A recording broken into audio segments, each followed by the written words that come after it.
Hey guys, welcome back to another video. In this video, I'll be reviewing and installing the CarpodGo T3 Pro CarPlay Android Auto display screen. So the main features: the only 60 frames per second wireless CarPlay display screen on the market. It offers quick response with no lag. Pure Bluetooth display mode. The sound is output via the car's Bluetooth. It also supports steering wheel buttons and microphone. A fully laminated screen. The screen is integrated with the case. It gives it a sleek all black look and makes it look modern. A very visually appealing screen. Other great features about this display screen is the quick 12-second startup. The fastest screen on the market to start up and connect to your phone quickly. High resolution screen, 1920 by 720. Visually appealing, and like I said, gives it that modern look.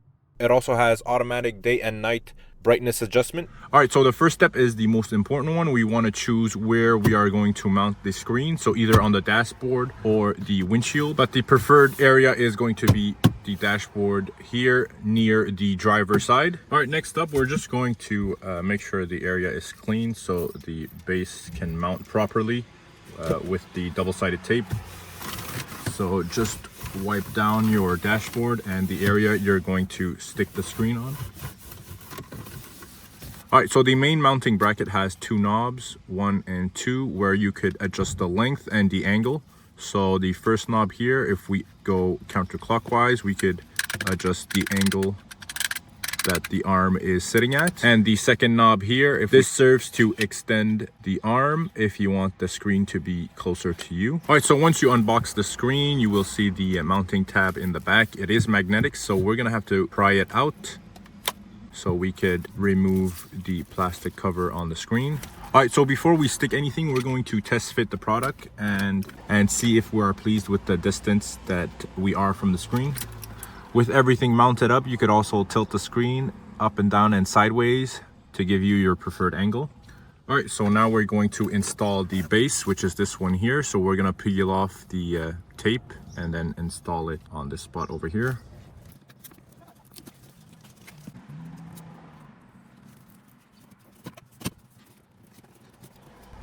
All right, now we could peel off the plastic here. All right, now we could put the mounting arm. So peel the cover here, the plastic cover. Now be careful, it is sticky. So we're gonna stick it centered. All right, so we're gonna push down on the mounting bracket and pull this tab here towards us. And then push it one more time. All right, so now it's fully secured. Now we're gonna mount the magnetic base. And now we're gonna thread it in. All right, now we could take the plastic cover off the screen.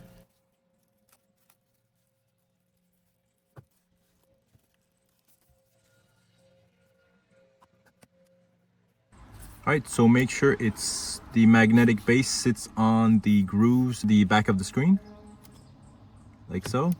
But most of the time you're gonna hear it click into place, and now that's how you know it's fully secured. All right, now you could do some final adjustments on the exact position of the screen. So this position is gonna be perfect for me since I drive pretty far back, and with my arm on the steering wheel, I could easily access the screen if you wanna change your music station or update something on the maps. All right, so now it's time to run the power cord for this unit. So what we'll do is fish the wires, tuck it in near the bottom of the windshield, and we're gonna come across here where the first pillar is and down under the glove box, sneak it under here near the passenger seat to finally reach the 12-volt outlet here. All right, so after all the wires are tucked in and all the panels are back on, so we're gonna turn it on. So make sure you put your key into the on position. And after that, we're gonna press the on button and then you'll see the blue light. So I initially had it where the wires was coming in on this side. If you start it up and it's upside down, so you could actually flip it. I initially had it like that, but the correct way is this way. The sticker up here kind of threw me off. Right, so every car is going to be different when tucking in the wires. So after you've tucked in at the bottom of the dashboard, don't be afraid also to remove some panels if you want to sneak the wire behind them. So as you can see, I removed the pillar panel and the side panel over here so the wire could come through, and it comes down here. Then it goes underneath the glove box. So we're gonna tuck it further in, and after that it goes underneath this panel here, all the way through, and eventually it reaches the 12-volt power outlet. All right, so take your time and map out where the wires is going to go. And if you don't want to take off any panels, do the best you can to tuck it in between the panels. So if your car does not come equipped with Bluetooth, you're going to take this adapter here. One end you're going to put it in the USB port and the other end into the auxiliary port. And through your phone, instead of playing the sound through the CarPlay, you're going to select the option to play it through the Bluetooth.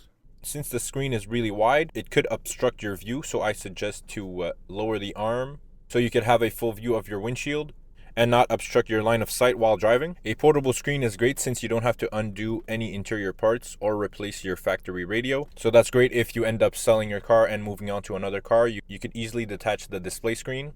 So this product serves its purpose well, especially if you're driving and using the Google Maps feature daily. So if you guys are interested in purchasing this product, the link is in the description below where you could purchase it via Amazon, or if you wish, you could purchase it through the official website, CarpodGo.com, and use coupon code ONETRIG for $50 off your next order.